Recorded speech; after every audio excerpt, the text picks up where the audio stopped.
How did we get the King James Version, and why did it become the most influential English translation of the Bible that has ever existed? Hey everybody, I'm Dan McClellan. I'm a scholar of the Bible and religion, and strictly speaking, it would be more accurate to call the King James Version a revision rather than a translation in its own right, because the translators were not translating directly from Greek and Hebrew source texts. They were actually revising an existing translation of the Bible. In fact, they were sent hard copies of this translation of the Bible to write proposed revisions in the margins of that Bible, specifically the 1602 edition of the Bishop's Bible. Another revision of another English translation of the Bible, itself originally published in 1568. But in the 1500s, there was a flurry of English translations of the Bible, each of them revisions of previous editions, starting with William Tyndale's 1526 English translation of the New Testament, and then Miles Coverdale's 1535 translation of both the Old Testament and the New Testament. And scholars have estimated that when we look at the King James Version, about 84% of its New Testament is word for word identical to Tyndale's New Testament. And Tyndale also published almost half of the Old Testament in English translation, and about 75% of the King James Version's Old Testament exactly matches Tyndale's translation. So it was a very conservative revision. Now, what started off this flurry of English translations of the Bible? It was actually a Dutch humanist scholar named Desiderius Erasmus who was producing his own edition of the Latin Vulgate, the Latin translation of the Bible that had been the most authoritative edition of the Bible within the church for many centuries. And while he was putting together his edition of the Vulgate, he decided he would include in a parallel column the Greek of the New Testament. So he went to his library in Switzerland, said, "Give me all the Greek New Testament manuscripts you have," and he came up with 6, and then later added a 7th, and he cobbled together from these manuscripts an edition of the Greek New Testament that became printed alongside his Latin Vulgate, and this became the first printed edition of the Greek New Testament, which others realized would make a wonderful source text for translating the New Testament directly from the Greek rather than going from the Latin, as had been the custom. And so this became the source text for Martin Luther's German translation of the New Testament, and then that inspired William Tyndale to translate the New Testament from Greek directly into English. And after that, you had a bunch of other translations that decided to go back to the Greek of the New Testament and the Hebrew of the Old Testament. And so after Tyndale, you have Coverdale, then you have the Matthew's Bible, then you have the Great Bible, then you have the Geneva Bible, then you have the Bishop's Bible, and finally in 1611, you have the King James Version.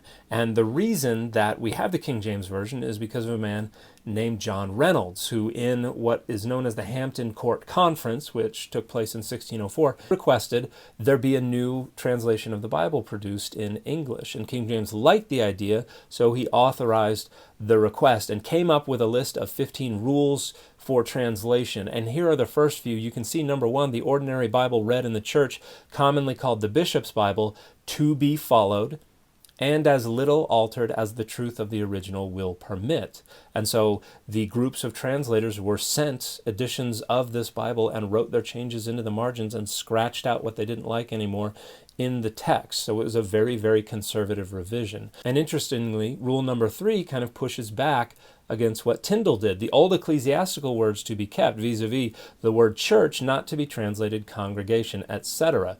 And this is one of the things that got Tyndale in trouble with the authorities, because he rendered church as congregation, and he changed priest to elder, and he made a bunch of changes that seemed in the eyes of the church to undermine the institutional authority of the church. And then also very interestingly, down at rule number 6, no marginal notes at all to be affixed, but only for the explanation of the Hebrew or Greek words which cannot without some circumlocution so briefly and fitly be expressed in the text. And the reason King James added this is because he did not like the fact that the most popular translation of the Bible at the time, the Geneva Bible, was full of explanatory notes that often had an anti-monarchic tenor, because Puritans at the time liked the whole "we have God as our king" notion. And so that was something that King James did not want to see perpetuated in this translation of the Bible. So you have very few explanatory marginal notes in the King James Version.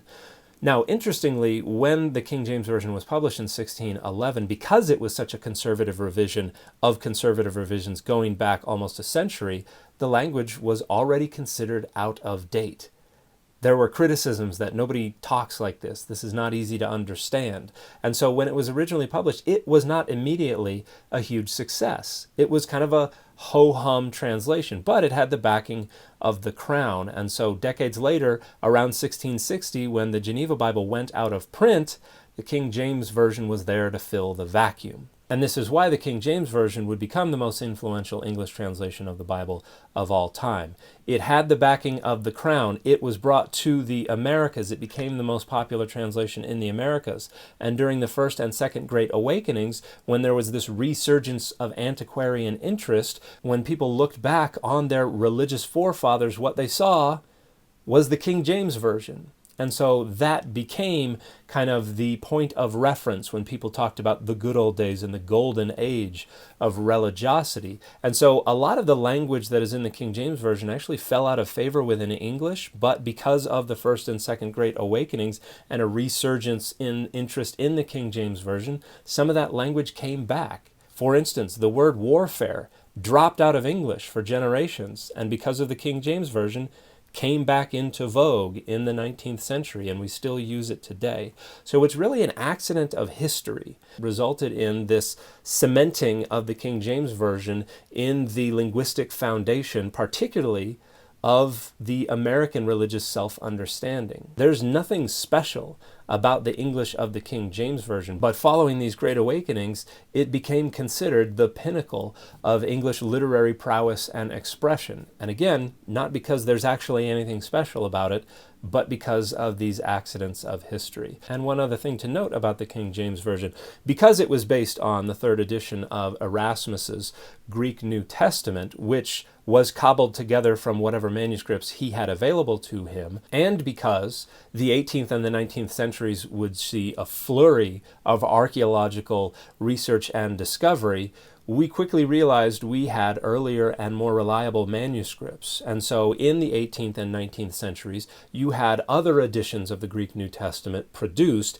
that diverged from this Textus Receptus family, which remained quite faithful to the Greek New Testament as originally produced by Desiderius Erasmus. And this other version, which became known as the critical text, went back to these other manuscripts that were earlier and that were more reliable, and we kind of developed the science/art of textual criticism to produce what we believe is a more reliable and an earlier witness to the New Testament. So beginning in 1881, we had revisions published of the King James Version that didn't rely on the Textus Receptus, but instead relied on another version of the Greek New Testament that was cobbled together from earlier and more reliable manuscripts. And that revision, published in 1881, was known as the RV, or the Revised Version. And then in the early 20th century, we had the Revised Standard Version. And then in the late 20th century, we had the New Revised Standard Version. And now in the 21st century,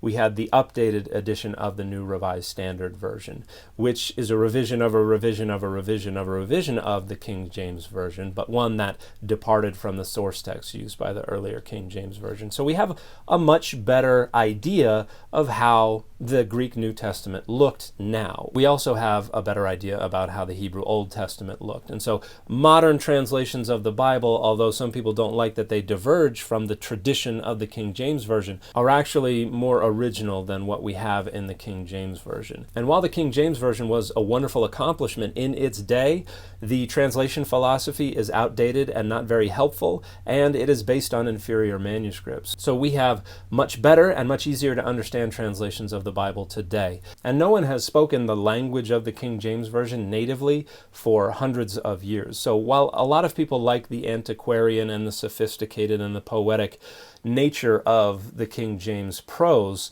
there's nothing that special about it, and a lot of people misunderstand what's going on in the English anyway. So, in short, there's a fascinating history to the King James Version, and here are some books you can check out if you'd like to learn more about its background, about the textual history, about the people who were involved.